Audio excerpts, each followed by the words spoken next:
Hey everyone, I've got a fascinating tale for you today that might just turn your views on spirituality upside down. Let's dive into the journey of Omar al-Karim, a young man with a Muslim background, whose life took a dramatic turn after a near-death encounter with Jesus. Trust me, you won't want to miss any part of it. Before we jump in, I'd love to hear where you're tuning in from, so drop a comment. And if you haven't subscribed yet, go ahead and hit that button, plus the bell icon, so you won't miss out on amazing stories like this one. So let's get started. My name is Omar al-Karim. I'm 27, and I grew up in Lansing, Illinois, where there's a vibrant Muslim community. My family was deeply rooted in our Islamic beliefs. From early on, I was taught that the Quran held all the answers, and that following Islam was essential for salvation. My parents, Hassan and Nadia, were diligent in ensuring we practiced our faith. We prayed 5 times a day, observed Ramadan, and attended the mosque every Friday. It was way more than just a routine. It truly defined us. Growing up, questioning our beliefs was pretty much off limits. Doubts felt like betrayals, not just against our religion, but also against my family and community. I recall being a teenager grappling with questions about some core tenets of Islam. Whenever I attempted to voice my uncertainties, my father would have a serious demeanor and sternly tell me, "Omar, those doubts are whispers from Shaitan. Dismiss them." I respected his authority and wanted to make him proud, so I kept my thoughts to myself. Everything shifted for me when I moved to college. Suddenly, I was surrounded by a whirlwind of diverse beliefs and cultures. It felt overwhelming at first, like stepping from a black and white film into a vivid, colorful world. That's when I crossed paths with Simon Andros, an Orthodox Christian who would become a close friend. Right from the start, I was honest about my intentions. I wanted to show him that Islam was the only truth. But Simon was an unexpected friend. He genuinely listened to my views, treated me with respect, and never pushed his beliefs onto me. This friendship sparked a lot of introspection for me, making me reevaluate ideas I had taken for granted all my life. I found myself secretly reading the Bible, intrigued and eager to explore different perspectives.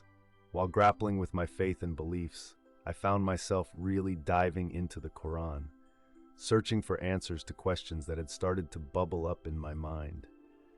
It felt like I was stuck in this tug of war between the respect and love I held for my family and community, and this unquenchable thirst to learn more about the world around me. There was this deep desire to explore what faith truly meant.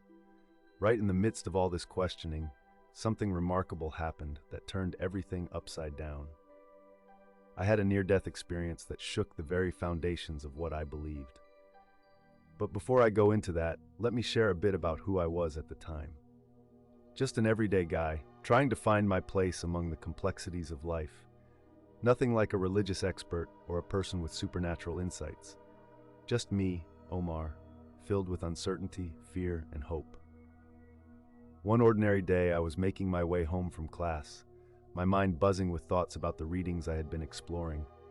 Some passages from the Bible that Simon had introduced to me, and verses from the Quran that I was revisiting more thoughtfully. I was so deep in my head that I didn't even notice anything was off at first. Suddenly, though, I felt this intense pain in my chest, as if someone were gripping my heart with all their might.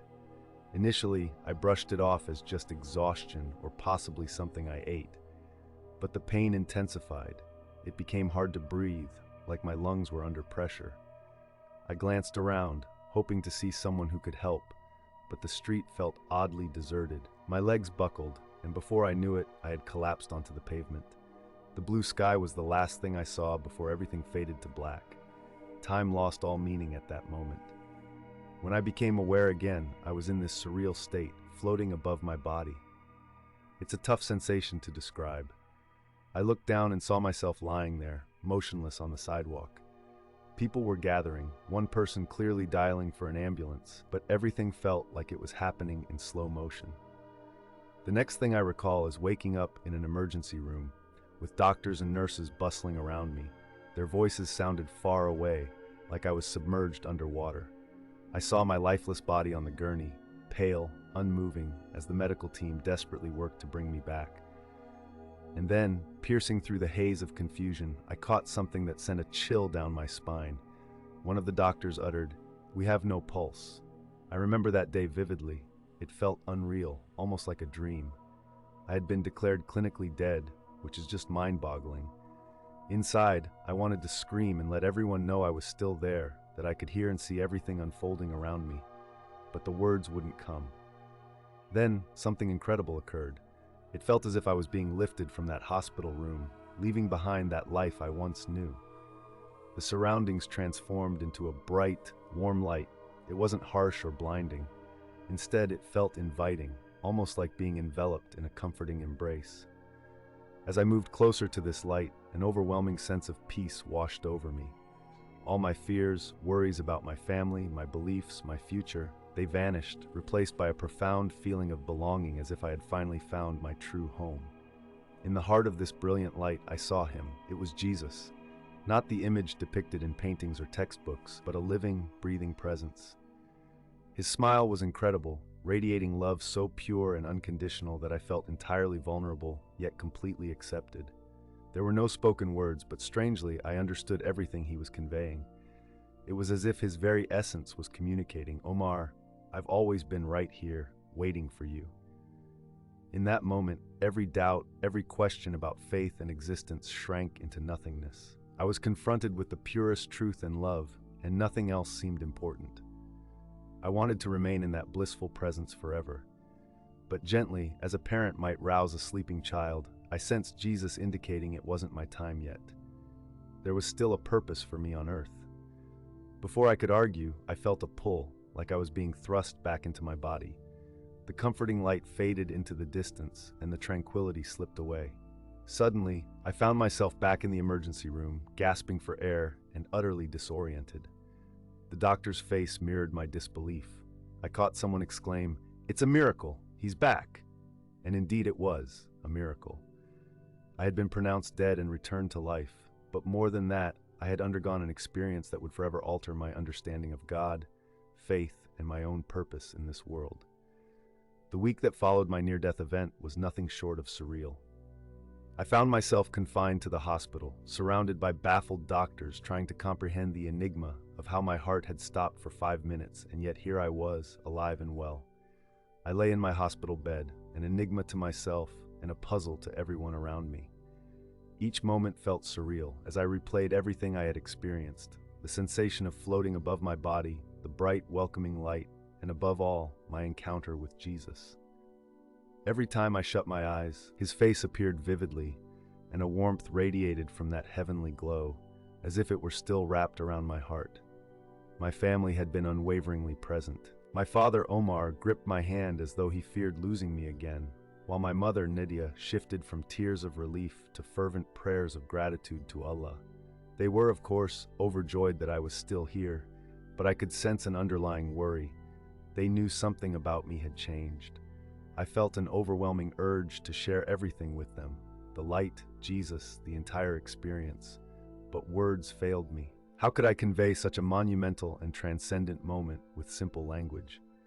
On top of that, I grappled with anxieties about how my devout Muslim parents would react to the notion that their son had encountered Jesus.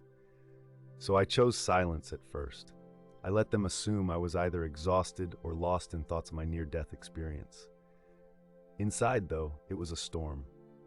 Everything I'd been taught since childhood began to unravel.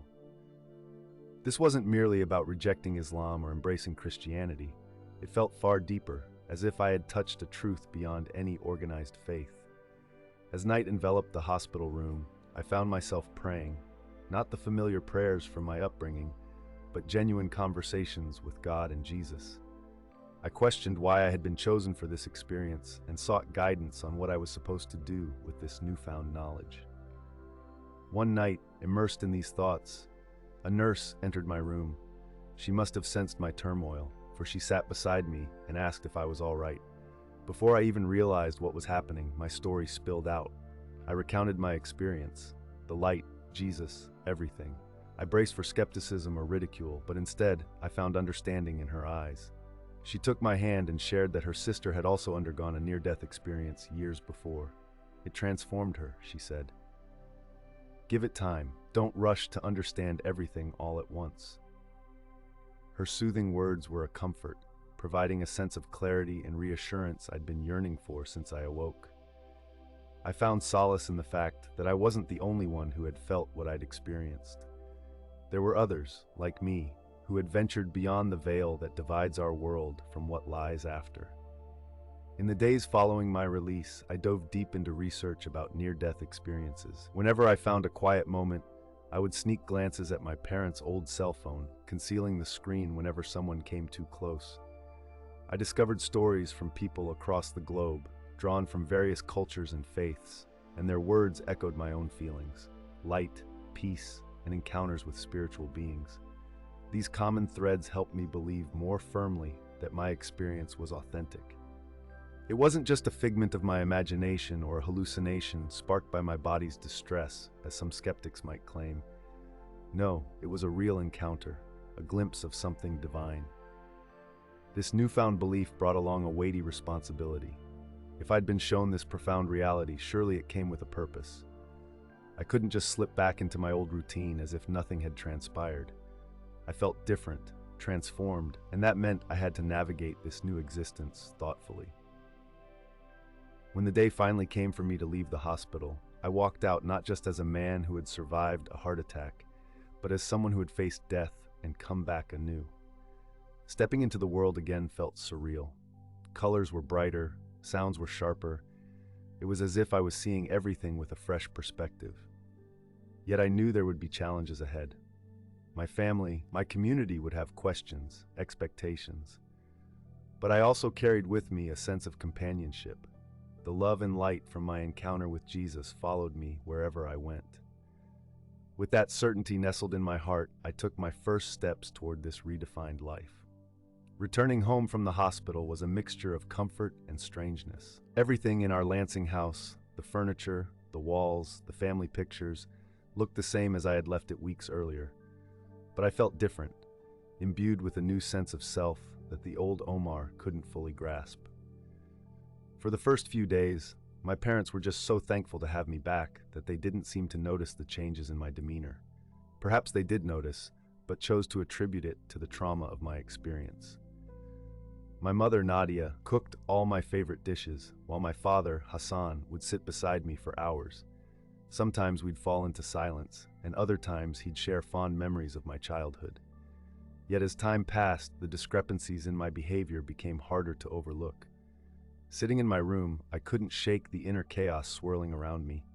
My gaze landed on the prayer rug tucked away in the corner, and I was overwhelmed by a strange blend of guilt and confusion. Those 5 daily prayers, once the heartbeat of my life, now felt complicated. It wasn't that I didn't want to pray anymore. It was more that everything I thought I knew about prayer had shifted dramatically. One afternoon, while I was lounging in the backyard, my father joined me. He took a moment, just looking at me, before breaking the silence. "Omar," he said, his voice thick with worry, "what's going on with you? You haven't been attending the mosque, and your prayers." I had anticipated this conversation, but I wasn't ready to articulate my feelings. How could I explain something that was even challenging for me to grasp? Taking a deep breath, I began to share. I spoke about the light I had encountered, the profound peace I felt, and my experiences surrounding Jesus. My words tumbled out in a rush, and I could see his concern morph into shock and then fear as I explained. When I finally paused, the quiet stretched on, heavy between us. Dad looked down, hands tightly clasped. When he finally spoke, his voice was nearly a whisper. "May Allah protect us." Tears glistened in his eyes as he said, "Omar, my son, you've been misled by Shaitan. These visions, they can't be real." I had braced myself for his reaction, yet it still stung. "Dad," I replied, "I understand it's difficult, but this was real for me. It felt more real than anything else." He rose abruptly, cutting me off. "I don't want to hear any more about this. Let's call Imam Hassan. He knows what to do." After that, our house transformed into a somber war zone. My mother wept quietly, often when she thought I wouldn't see, while my father spent long hours speaking softly on the phone with community leaders. I felt a growing separation from everyone around me. When Imam Hassan came to visit, I recalled respecting him for his wisdom and kindness. Yet, When he insisted my experiences were mere illusions or temptations from evil, I realized how deep the chasm was between us, one that words couldn't close. During this tumultuous time, I found solace in Simon. He was the only one who let me share my feelings without judgment. He never pushed his Christian beliefs on me. Instead, he simply listened, providing support and sometimes insights that helped me navigate my thoughts. One evening, as we sat talking on campus, our conversation flowed freely, and for a moment, it felt like a breath of fresh air amidst the turmoil. One evening, Simon shared something that really resonated with me. Omar sometimes says that God diverts us from the familiar path to reveal something profound. It's not so much about a change in faith, but more about strengthening our bond with the divine. His words shifted my perspective entirely. I realized that I wasn't turning away from my roots or upbringing. I was simply broadening my understanding of spirituality. But how could I get my family and my community to grasp this? The tension was palpable at home, and I could sense the unease from my neighbors every time I left the house. It was tough hearing the hushed conversations in the mosque. The people I had known since childhood suddenly seemed to view me as if I were a stranger. After a particularly heated disagreement with my father, I decided to take a walk in search of clarity. As I meandered through the streets of Lansing, I felt as though I had reached a pivotal moment. I had a choice. I could either stifle my experiences, return to my old life, and keep everyone happy, or I could embrace the truth I had encountered, even if it meant alienating those closest to me. That decision weighed heavily on my heart, but deep down, I recognized what I had to do. I could no longer ignore what I had witnessed or pretend that my feelings didn't exist. Returning home, I resolved to be truthful, no matter the repercussions.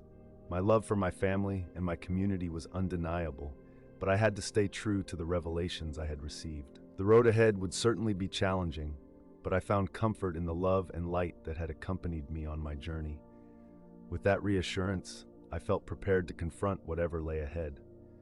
Of course, deciding to disclose my near-death experience and my meeting with Jesus would lead to consequences I somewhat anticipated, yet they were still painful nonetheless.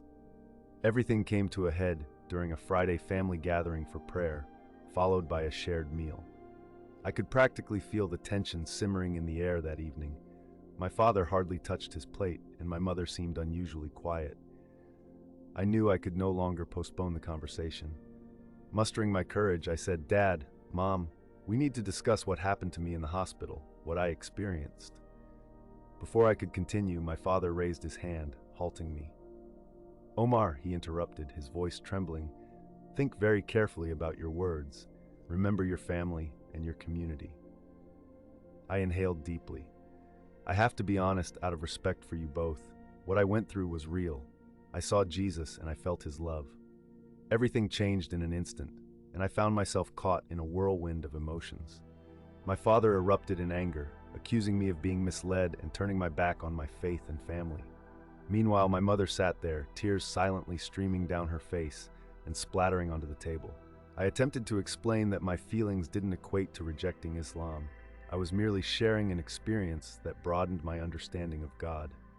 Unfortunately, it felt like my words were lost in the air. The debate raged well into the night, and then my father said something that hit me hard.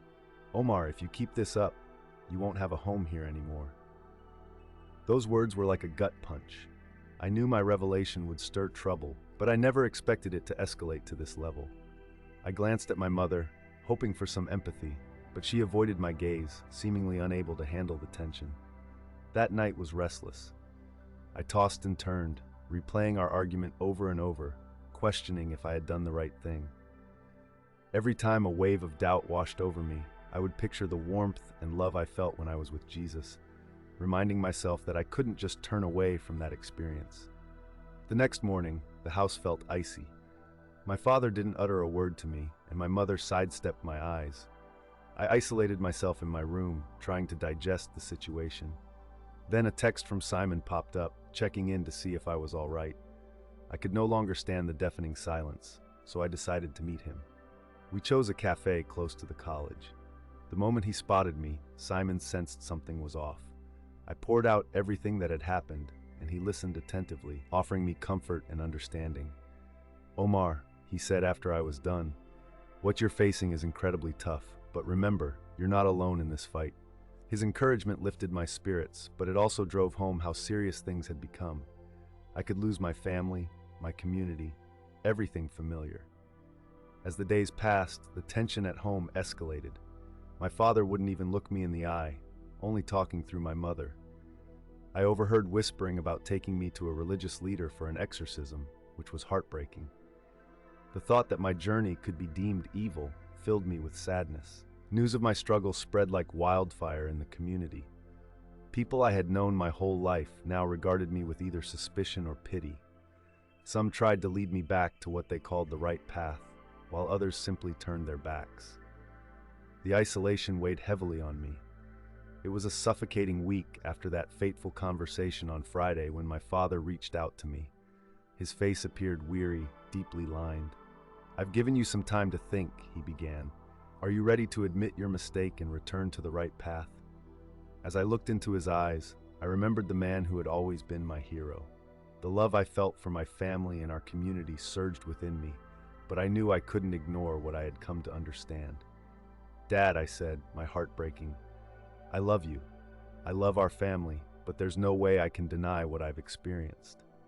He closed his eyes, as if my words caused him physical pain, and when they opened again, I was struck by an icy, unfamiliar look. "So you've made your choice," he replied, his tone chilling. "I can't have someone who rejects our faith in this house. You have until tomorrow to pack your things and leave." Though I had seen this coming, the weight of his words hit me like a bolt of lightning. From the doorway, my mother's soft sob broke the silence, and she fled the scene. I longed to chase after her, to comfort her, but deep down, I knew it wouldn't ease the situation. As I began to pack later that night, the reality of losing my family sank in. I was not just saying goodbye to my home. I felt like I was losing everything I had ever known. Doubt and fear loomed over me, but then something shifted. In the midst of the chaos in my mind, a familiar sense of peace washed over me, like the stillness I had felt during my near-death experience. It was as though a gentle voice was reassuring me, "You are not alone." The next morning, I stepped out of the house where I had grown up. My backpack felt heavy with clothes and memories, and my mother embraced me at the door, whispering, "May Allah guide you back to us." My father remained silent, watching from the window, his disappointment palpable. As I walked down the street, I sensed the bitterness of loss weighing heavily on my heart, overshadowing the burden of the backpack on my shoulders. I understood that my life had irrevocably changed. The toll of pursuing truth was greater than I had ever imagined. Yet within that pain, I held on to an unwavering certainty that I was on the right path. A challenging journey lay ahead, but I wasn't traveling alone. The light I had glimpsed and the love I had felt accompanied me, guiding my steps into an uncertain future filled with potential. Leaving my family home was the hardest thing I had ever done. Alone, with just a backpack and an unpredictable road ahead, I wandered the streets of Lansing. Places I once knew seemed strange and unfriendly. It was Simon who... When I found myself in a tough spot, I reached out to an old friend, Omar Al-Karim. Without a moment's hesitation, he said, "My couch is yours as long as you need it." That kind gesture struck a chord with me. In those initial days at Omar's place, I felt a whirlwind of emotions. Some moments brought a sense of relief, letting me finally drop the facade I'd been maintaining. But others swept over me with sadness and uncertainty. I often caught myself waiting for a phone call from my parents, hoping they'd correct what I thought was a misunderstanding. Yet the silence on the other end was deafening. Omar and his family welcomed me with open arms. They didn't try to change me or pressure me into anything. They simply provided a safe haven for me to navigate through this storm. I'll never forget Omar's mother, a warm-hearted woman named Nadia. Many nights she'd find me awake and would join me in quiet companionship, sometimes offering gentle words of comfort. One evening, during one of our late-night talks, Nadia shared a thought that resonated deeply. "Omar, sometimes God leads us down challenging paths, not as punishment, but to prepare us for something bigger." Her insight opened my eyes. I began to see my circumstances not merely as a setback, but rather as a chance, an opportunity to dive deeper into my faith, free from the confines of traditional expectations that had shaped my past. However, reality hit hard. I needed a job and a stable place to call home. Thankfully, attending college wasn't an immediate concern due to my scholarship. However, daily living expenses were piling up, so I started the hunt for part-time work. It wasn't smooth sailing in Lansing, Illinois. The community was tight-knit and word spread fast. Many businesses that once might have welcomed me began to close their doors. I could feel the stares and overhear the whispers. "That's the boy Al-Karim, the one with the peculiar vision." Finally, fortune smiled upon me when I snagged a job at a bookstore across town. The owner, an elderly gentleman named Mr. Andros, didn't know my backstory, and frankly, he didn't care. "If you love books and can handle cash, you're hired," he said with a grin. The bookstore quickly became my sanctuary. Surrounded by countless volumes on various religions and philosophies, I spent my spare moments diving into ideas that once seemed out of reach. It was eye-opening to discover I wasn't alone. Many people from diverse backgrounds had encountered similar experiences. I found myself writing in a diary, not with any plan to share it with others or publish it, but simply as a way to sort through my emotions and thoughts. It became a personal outlet for everything I experienced, especially when doubts and questions bubbled up after losing my family and my community. The act of writing was incredibly healing. It helped me make sense of the chaos in my head and recognize connections I hadn't noticed before. Amid all the turmoil, I discovered a core thread woven through my experiences: the quest for truth and the unconditional love I had moments of in those fleeting instances beyond life itself.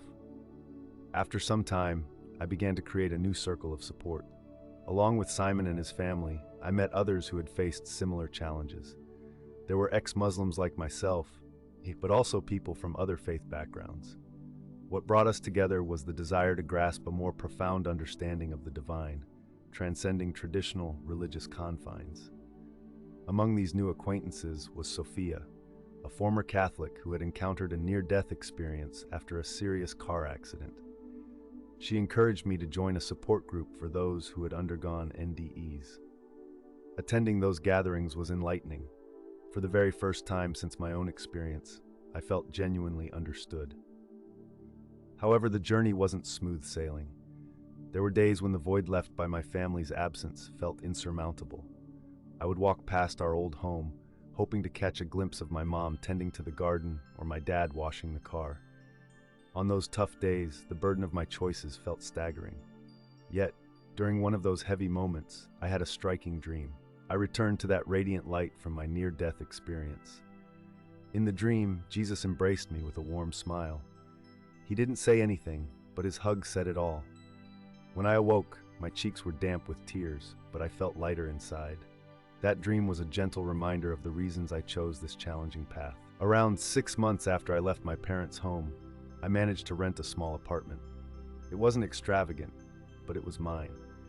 On moving day, I took a moment to look around the empty space, feeling both proud and melancholic. I had put my life back together, but at a steep cost.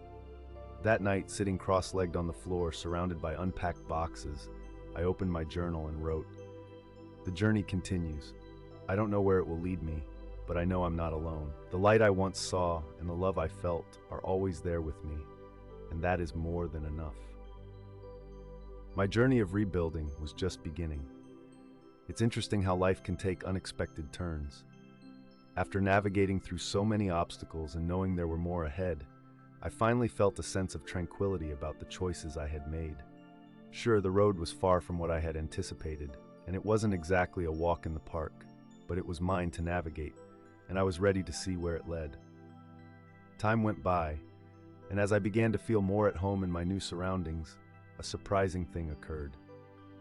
The tale of my close brush with death and my encounter with Jesus started to ripple out from my small circle of friends. It began quite innocently enough during a support group meeting in Lansing, Illinois, where I shared what I had been through. That's when I met Rebecca, a freelance journalist who seemed genuinely fascinated by my experience. She asked if she could write an article about me for a local blog. I'll admit, I was taken aback at first. The thought of putting my story out there felt intimidating, given how much I had already lost. But a little voice in my head insisted that maybe sharing my journey could resonate with others grappling with their faith. So I took the leap and agreed. A few weeks later, Rebecca's article was published, and wow, did it catch fire. I received messages from all over the country. Some were doubtful, questioning whether my experience was real, while others were genuinely curious, eager to learn more. Then there were those who reached out to share their own struggles with faith and identity, feeling a deep connection to my story. One message particularly struck a chord with me. It was from a young fellow named Ahmed, who lived nearby. He wrote, "Your story has given me the courage to question and explore my own faith. For the first time, I don't feel alone in this." Reading words like that hit me hard. It reminded me that my journey wasn't just a personal saga. It had the power to inspire conversations about faith and spirituality that often go unanswered in traditional settings. Before long, I found myself being invited to speak at small gatherings and events. At first, I felt a bit out of place. Who was I to guide anyone through these complex topics? I wasn't a religious figure or a thinker. I was just someone trying to make sense of something extraordinary that had happened to me. However, as I opened up and shared my experience, I quickly realized that was precisely what people were looking for. I wasn't there to provide definitive answers or strict beliefs. I was simply sharing my journey, and that authenticity seemed to resonate with many. I decided to share my personal journey, filled with uncertainties, challenges, and enlightening moments.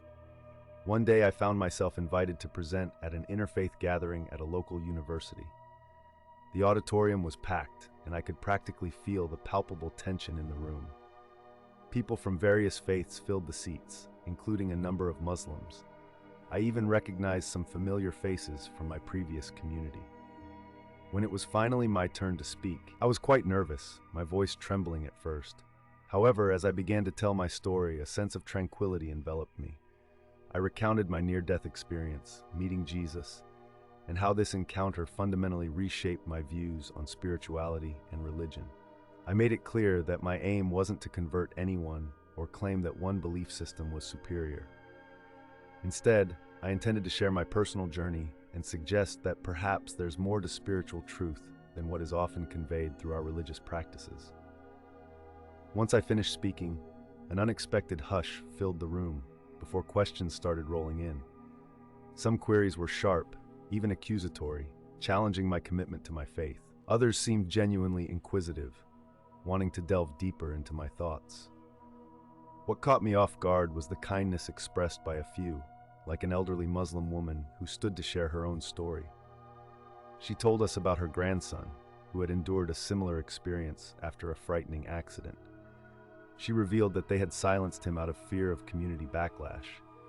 Listening to me today prompted her to reconsider. Her words moved me intensely and made me realize that by opening up, I was creating a space for others to express themselves too. It felt empowering, as if we were collectively confronting the prevalent silence on spiritual experiences that don't align neatly with traditional beliefs. But it wasn't all uplifting. Shortly after my talk, I began to receive ominous threats online from extreme factions within the religious community. Some labeled me a traitor, accusing me of trying to erode the Islamic faith, while others went so far as to say I was controlled by demons. The fear from those messages weighed heavily on me, and I often considered retreating from public speaking altogether, longing for the anonymity I once had. Still, the thought of those who had been moved by my story kept me going. It sparked vital dialogues and connections I couldn't ignore. Then came a call that took me by surprise. It was my mother, who had heard about my talk. I could tell she was struggling to keep her composure as she spoke. "Omar, I don't get what has happened, but I still pray for Allah to guide you back. Yet, I'm proud of the courage you've shown." That moment, brief though it was, felt like a balm to my soul. It gave me a glimmer of hope that maybe, just maybe, the bridges we thought were burned could one day be rebuilt. As news of my story began to circulate, I started receiving more invitations to share my experiences. I've been jumping at the chance to join radio shows and podcasts whenever I can. Not because I crave the spotlight or want people to know my name, but because I think it's essential to have those tough talks about faith spirituality, and our understanding of reality. During one of these interviews, the host threw me a question. Omar, given everything you've faced, how do you view your faith today? I paused, letting the question sink in. I realized that my faith is less about certainty these days and more like a journey. It's about embracing the vastness of the divine and acknowledging that no single religion has a hold on the absolute truth. For me, it's all about love, compassion, and that ongoing quest for a deeper connection to the divine, whatever we choose to call it. As I shared these thoughts, a wave of calm washed over me. Even with all the hardships and losses I've experienced, my near-death encounter gifted me an invaluable realization: the freedom to explore the divine beyond the limits of organized religions and the joy of guiding others on that path. My story has taken twists and turns I never saw coming. It's been tough and often intimidating, but also profoundly meaningful, and I'm thankful for every moment.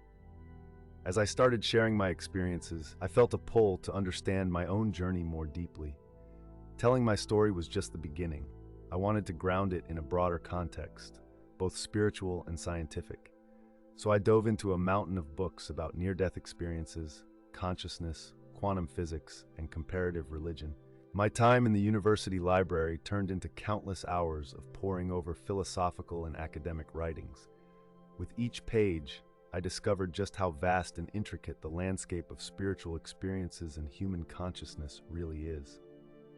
One book that reshaped my understanding was Life After Life by Dr. Simon Andros. His research on near-death experiences illustrated something remarkable. Even though my experience was distinctly mine, it bore striking similarities to those shared by thousands across the globe.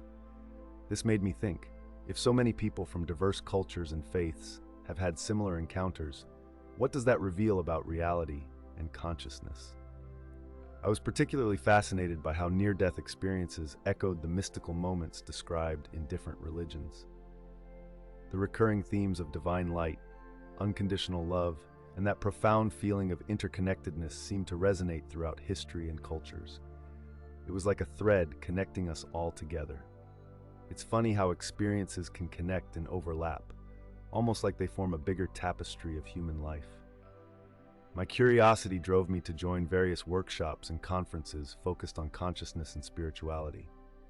At one memorable event, I encountered Dr. Elizabeth Kubler-Ross, a trailblazer in understanding death and the dying process. Her insights on near-death experiences and how they can reshape our lives really hit home for me. After her talk, I managed to grab a moment with her. When I shared a snippet of my journey, she gazed at me, her eyes blending compassion with excitement.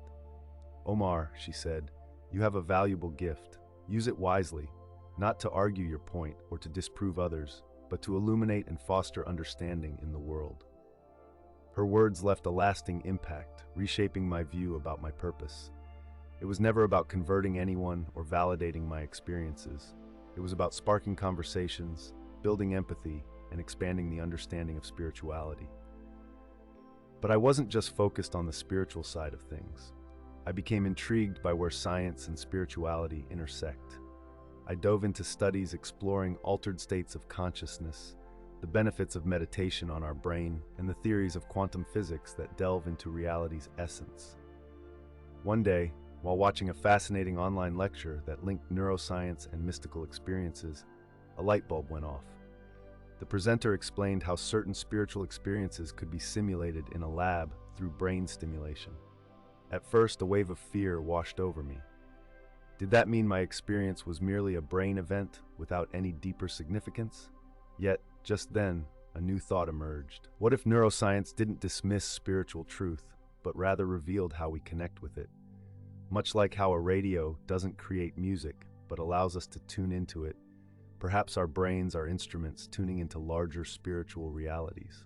This revelation motivated me to delve into meditative practices spanning various traditions. I started a daily meditation routine, switching between Sufi techniques from Islam, mindfulness practices rooted in Buddhism, and contemplative methods from Christianity. Each one revealed a different perspective of the profound reality I had sensed during my near-death experience. Then, on a day filled with deep meditation, I encountered something that took me right back to that experience. For a fleeting moment, I felt that light again, that pure, unconditional love. It wasn't as overwhelming as the first time, but it brought me a sense of peace that is hard to describe.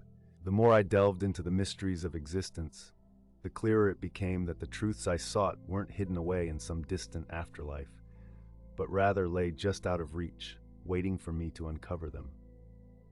This journey led me to reassess long-held beliefs, particularly around the divides between different faiths. I began to notice that many of these splits seemed more driven by historical events and politics than by genuine spiritual differences. A line from the Sufi poet Rumi stuck with me. While the lamps may differ, the light they produce is the same. Embracing this broader viewpoint wasn't always easy. As I peeled away the rigid interpretations of faith I grew up with, I found myself at odds not only with my old community, but also with some friends I had made in the realm of near-death experiences and alternative spirituality. Some of them started to label me as overly analytical, as if attempting to rationalize something that should be embraced solely through faith. Others were worried that my fascination with science might somehow lessen the spiritual essence of these experiences. Yet for me, knowledge and spirituality felt deeply intertwined. With every new piece of information I uncovered about the brain, consciousness, and the structure of reality, my awe regarding the enigma of existence only deepened. Far from diminishing the miracle, knowledge expanded it. One quiet night, as I pondered this journey, I took out my journal and scribbled down my reflections. It struck me that the real value of my quest lay not in the answers I unearthed, but in the questions that continuously emerged. Each revelation seemed to unveil another layer of mysteries. Perhaps that's the essence of this pursuit, not a final destination of absolute certainty, but a lifelong journey of growth and exploration. This incredible vastness of what we have yet to learn beckons us to admire it.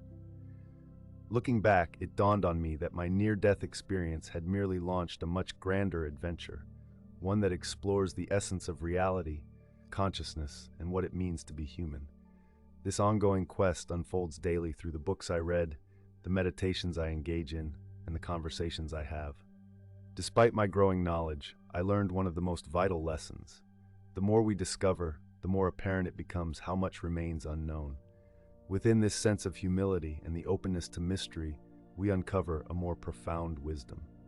As the years rolled by, and I forged ahead on this path of self-exploration and spirituality, one concern remained a constant weight on my mind. Even though it's been a while, the ache of being separated from my family still lingers. Certain days are tougher than others. A nostalgic laugh or the aroma of my mother's cooking can catch me off guard, leaving that familiar lump in my throat.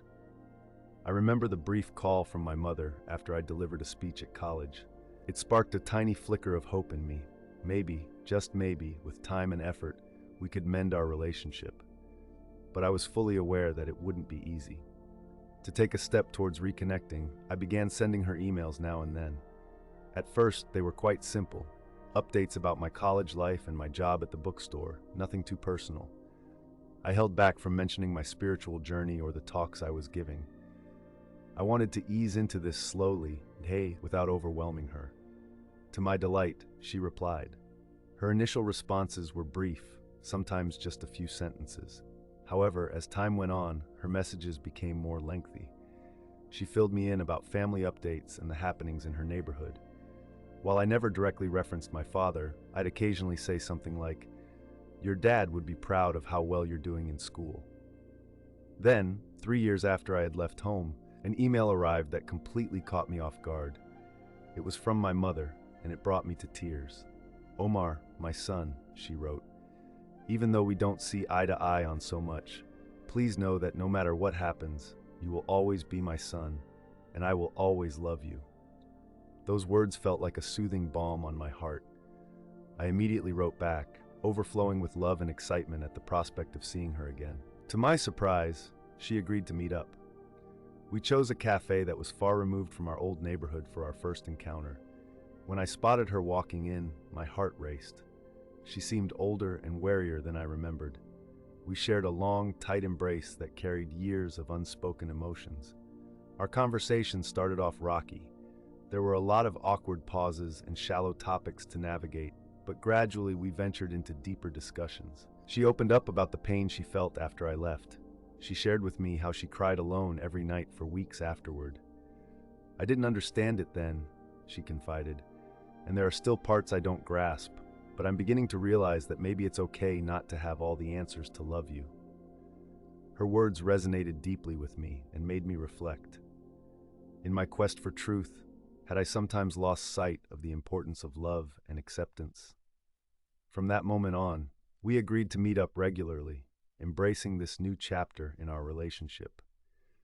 There were times when we would delve into discussions about my past experiences and the beliefs I hold today, while other moments were just about enjoying each other's company, reminiscing about those happier days, or chatting about what's going on now. It took my father quite a while to truly open up, though. In fact, for nearly 2 years after my first meeting with my mother, he refused to see me. My mother, however, didn't give up. She was working quietly behind the scenes to reach out to him. Then came the day of Eid al-Fitr, which celebrates the conclusion of Ramadan. Out of the blue, I got a brief formal message from my father inviting me to dinner at home. My heart raced, and my hands trembled as I replied that I'd be there. Walking into my childhood home again felt bizarre. Everything was both familiar and oddly unfamiliar. In the living room stood my father, appearing stiff and formal. We exchanged a tense handshake, which set the tone for the evening. Dinner was a whirlwind of emotions. There were awkward lulls in the conversation, but we also had flashes of our old family dynamics. My mother did her best to keep things light, chatting about the weather and neighborhood news to fill those uncomfortable silences. Just as I was about to leave, my father finally broached the sensitive topic. "Omar," he said, his voice quaking with restrained feelings, "I still don't understand the path you've chosen. I pray for Allah to guide you back to a better way, but you are my son. We've wasted enough time already." It wasn't exactly a ringing endorsement, but those words were more than I had anticipated. It was a start, an invitation for a deeper conversation. Over the next months and years, I worked hard to mend my relationship with my family. It definitely had its challenges. There were heated arguments and moments when frustration bubbled up on both sides. But interspersed among those were times of genuine connection, shared laughs, and revisiting old memories. Eventually, I found myself being invited to family events again. Cousins who had once avoided me approached with curious questions about my journey. Some were openly critical, while others appeared genuinely interested. At one family gathering, my younger cousin Ahmed took me aside. With a hushed voice, he confided, "Omar, I have doubts about our faith too, but I'm scared to voice them. How did you find the courage?" This moment reminded me just how crucial it is to keep the lines of communication open, not for the sake of conversion, but to create safe spaces where anyone could explore their uncertainties and questions without fear. As time went on, I realized just how vital reconciliation really is. Years after my father and I reunited, I had a conversation with him that really stuck with me. He shared something profound. "Omar, I still hold that Islam is the right path. But seeing your journey has opened my eyes. You've become a kind and thoughtful person, and maybe, just maybe, Allah has a grander plan at play that we can't fully grasp." Those words were a turning point for both of us. It wasn't exactly full-on acceptance, but it showed that he recognized how important my experiences were. Rebuilding my relationship with my family and community has been a work in progress. There are definitely challenging days filled with misunderstandings and moments of frustration. Yet, I also feel a deep appreciation for the chance we got to reconnect. My journey has opened my eyes to the idea that love can rise above our differences in beliefs and perspectives. Sometimes, the bravest and most spiritual thing we can do is reach out across that divide and say, "I might not fully understand your viewpoint, but I respect you and love you anyway." This path of coming together has taught me that true spirituality isn't about isolating ourselves from others. It's about connecting in deeper and more meaningful ways. For that realization, I'll always be grateful.